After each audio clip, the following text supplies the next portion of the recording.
दोस्तों, ये घटना है आज से लगभग 213 साल पहले की, जब साल 1809 में काशी में रहने वाले हिंदुओं ने ज्ञानवापी मस्जिद पर कब्जा कर लिया। उनका कहना था कि वो मस्जिद कुछ और नहीं बल्कि ज्ञानवापी मंदिर का हिस्सा है, जिसे ज्ञानवापी मस्जिद कहा जा रहा है। उस वक्त हमारा भारत अंग्रेजों के कब्जे में था और बनारस के अधिकारी थे मिस्टर वाटसन। उन्होंने तुरंत वाइस प्रेसिडेंट इन काउंसिल को एक लेटर लिखा और कहा कि ज्ञानवापी को हमेशा के लिए हिंदुओं को सौंप देना चाहिए, लेकिन आज तक ऐसा संभव नहीं हो पाया। यही मंदिर और मस्जिद की लड़ाई आज तक जारी है। आखिर क्या है ज्ञानवापी मस्जिद की कहानी? आखिर किसने और कब बनवाया था ज्ञानवापी मस्जिद को, और काशी में ज्ञानवापी मस्जिद को बनाने का मकसद क्या था? आजकल देश में चल रहे इस मंदिर और मस्जिद के विवाद को समझने के लिए आपको ये वीडियो अंत तक देखना ही होगा। दोस्तों, ये कहानी शुरू होती है आज से लगभग 900 साल पहले 11वीं शताब्दी के दौरान। कहा जाता है काशीपुरी दुनिया की सबसे प्राचीन नगरी है और इसी प्राचीन नगरी में भगवान महादेव के 12 ज्योतिर्लिंगों में से एक अविमुक्तेश्वर भी यही काशी में मौजूद है। इसी काशी में रहते थे राजा हरिश्चंद्र, जिन्होंने भगवान शिव के ज्योतिर्लिंग को एक मंदिर का रूप दिया, जिसके बाद सम्राट विक्रमादित्य ने इस मंदिर को और भव्य बना दिया। लेकिन 11वीं शताब्दी के दौरान जब मोहम्मद गौरी की बुरी नजर भारत के ऊपर पड़ी, तभी से इस मंदिर के टूटने, बिखरने और फिर से बनने का सिलसिला शुरू हो गया। मोहम्मद गौरी ने जब भारत पर आक्रमण किया, तब उसे विश्वनाथ मंदिर के बारे में पता चला कि वहां पर बहुत सारी धन दौलत मौजूद है। फिर क्या था, साल 1194 के दौरान मोहम्मद गौरी ने मंदिर में भयंकर लूटपाट करने के बाद उसे लगभग तहस नहस कर दिया। लेकिन इस लूटपाट के दौरान सुहेल देव पासी नाम के एक भारतीय शख्स ने मोहम्मद गौरी के भांजे को मौत के घाट उतार दिया। मोहम्मद गौरी लूटपाट करने के बाद वापस चला गया। इसके बाद काशी में रहने वाले स्थानीय लोगों और कुछ व्यापारियों ने मिलकर इस मंदिर का पुनर्निर्माण कराया, जिसके बाद वक्त आया साल 1447 का। उस वक्त तक भारत में अरब से आए हुए मुस्लिम समुदाय के लोग बहुत जगह पर अपना कब्जा जमा चुके थे और उसी वक्त काशी से लगभग 60 किलोमीटर दूर जौनपुर के सुल्तान मोहम्मद शाह ने विश्वनाथ मंदिर पर आक्रमण करके उसे फिर से तोड़वा दिया। कई सालों तक मंदिर इसी तरह टूटी फूटी हालत में पड़ा रहा और अब वक्त आ गया 1585 का, जब राजा टोडरमल की सहायता से पंडित नारायण भट्ट ने विश्वनाथ मंदिर को बहुत ही भव्य रूप दे दिया। विश्वनाथ मंदिर एक बार फिर से अपना भव्य रूप ले चुका था, लेकिन इतने सालों के बाद एक बार फिर से शाहजहां की आंखों में मंदिर चुभने लगा। और ये बात है साल 1632 की, जब शाहजहां ने इस मंदिर को तोड़ने के लिए सेना को आदेश दिया। लेकिन इस बार काशी में रहने वाले हिंदुओं ने शाहजहां के इस आदेश का भयंकर विरोध किया और विरोध का स्तर इतना तगड़ा था कि शाहजहां के सैनिक विश्वनाथ मंदिर को नहीं तोड़ पाए। लेकिन शाहजहां के सैनिकों ने काशी में मौजूद लगभग 63 अन्य मंदिरों को पूरी तरह से तोड़ दिया। हिंदुओं ने एकजुट होकर इस मंदिर को शाहजहां से तो बचा लिया, लेकिन अब बारी थी औरंगजेब की। अब वक्त आ गया था 18 अप्रैल 1669 का, जब औरंगजेब ने आदेश जारी किया कि काशी विश्वनाथ मंदिर को किसी भी सूरत में ध्वस्त कर दिया जाए। औरंगजेब का ये आदेश आज भी एशियाटिक लाइब्रेरी ऑफ कोलकाता में सुरक्षित है। लगभग 5 महीने बाद 2 सितंबर 1669 को औरंगजेब की सेना औरंगजेब को संदेश भेजती है कि मंदिर को तोड़ने का काम पूरा हो चुका है। औरंगजेब के वक्त के ही एक लेखक, जिनका नाम मुस्तैद खां है, उनकी लिखी किताब मसीद आलमगिरी में इस मंदिर को ध्वस्त करने का जिक्र मौजूद है। कहा जाता है उसी वक्त औरंगजेब के आदेश पर मंदिर के गर्भगृह के ऊपर ज्ञानवापी नाम की मस्जिद बना दी गई। भव्य मंदिर एक बार फिर से नेस्तनाबूद हो चुका था और इस बार उस मंदिर की जगह पर एक दूसरा स्ट्रक्चर आ चुका था, जिसका नाम था ज्ञानवापी मस्जिद। कई दशकों बाद साल 1752 से लेकर 1780 के बीच मराठा सरदार दत्ताजी सिंधिया और मल्हार राव होलकर ने काशी विश्वनाथ मंदिर को मुक्त कराने का बहुत प्रयास किया, लेकिन ऐसा हो नहीं पाया। ये बात है अगस्त साल 1770 की। महादजी सिंधिया नई दिल्ली के बादशाह शाह आलम से मंदिर तोड़ने की भरपाई करने का आदेश दिए, लेकिन जब तक मंदिर और मस्जिद के मुद्दे पर कुछ हो पाता, उससे पहले भारत पर अंग्रेजों का कब्जा हो चुका था। मंदिर मस्जिद का मामला पूरी तरह से शांत हो गया।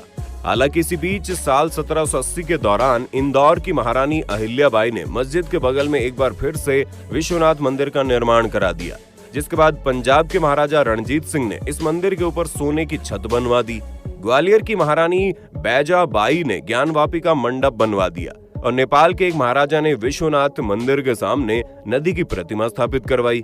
इस तरह से ज्ञानवापी मस्जिद के बगल में एक बार फिर से विश्वनाथ मंदिर का निर्माण हो चुका था। लेकिन जिस जगह पर सदियों से सिर्फ विश्वनाथ मंदिर हुआ करता था, अब वहां पर मंदिर और मस्जिद दोनों ही मौजूद थे। दोस्तों, काशी का विश्वनाथ मंदिर और ज्ञानवापी मस्जिद का मामला काफी हद तक अयोध्या के मामले जैसा ही है। काशी विवाद में हिंदू पक्ष का कहना है कि 1669 में मुगल शासक औरंगजेब ने यहाँ काशी विश्वनाथ मंदिर को तोड़कर ज्ञानवापी मस्जिद बनाई थी।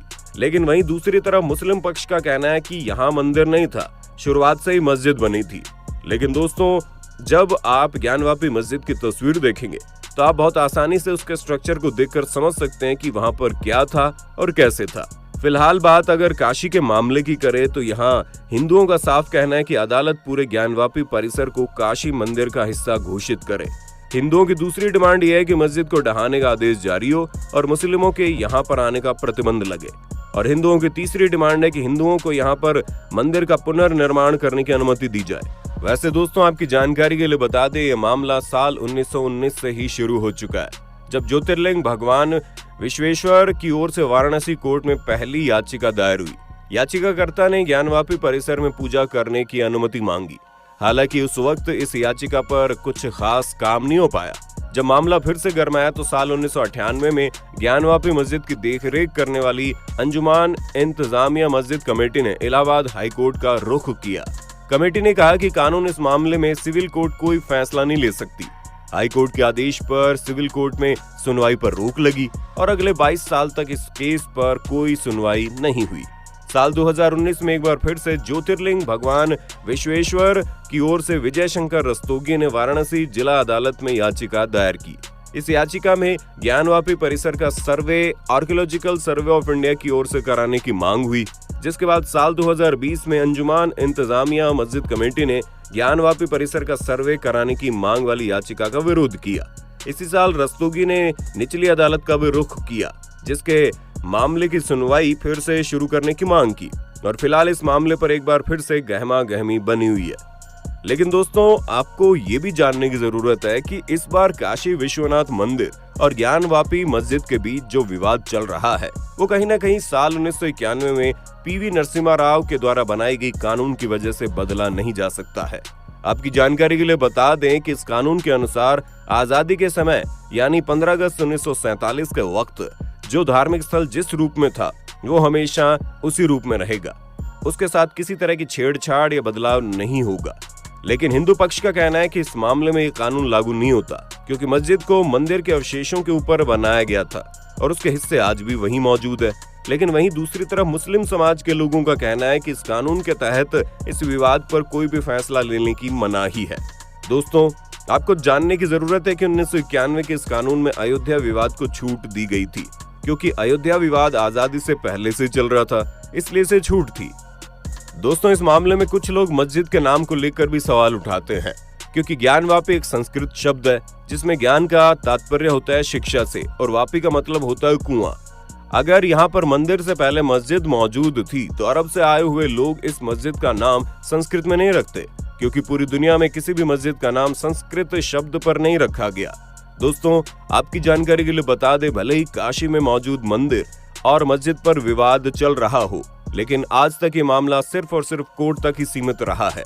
काशी में रहने वाले हिंदू और मुस्लिम आज भी उसी भाईचारे के साथ रहते हैं। इस मंदिर और मस्जिद के मामले की वजह से आज तक काशी में रहने वाले हिंदू और मुसलमानों के बीच कोई भी मतभेद नहीं हुआ और उम्मीद करते हैं आगे भी काशी के लोगों में भाईचारा बना रहे। और दोस्तों, इस वीडियो में बताए गए किसी भी तथ्य का मकसद किसी की भावनाओं को ठेस पहुंचाना नहीं है। इस वीडियो में वही बताया गया जो पब्लिक डोमेन में पहले से ही मौजूद है। खैर, काशी में चल रहे इस विवाद के बारे में आप क्या सोचते हैं, अपनी राय कमेंट में देना। वीडियो अच्छी लगी तो लाइक कीजिए, चैनल को सब्सक्राइब करके ऑन करना बिल्कुल मत भूलना, क्योंकि हमारी टीम हर रोज आपके लिए ऐसी इन्फॉर्मेटिव वीडियोस लाती रहती है।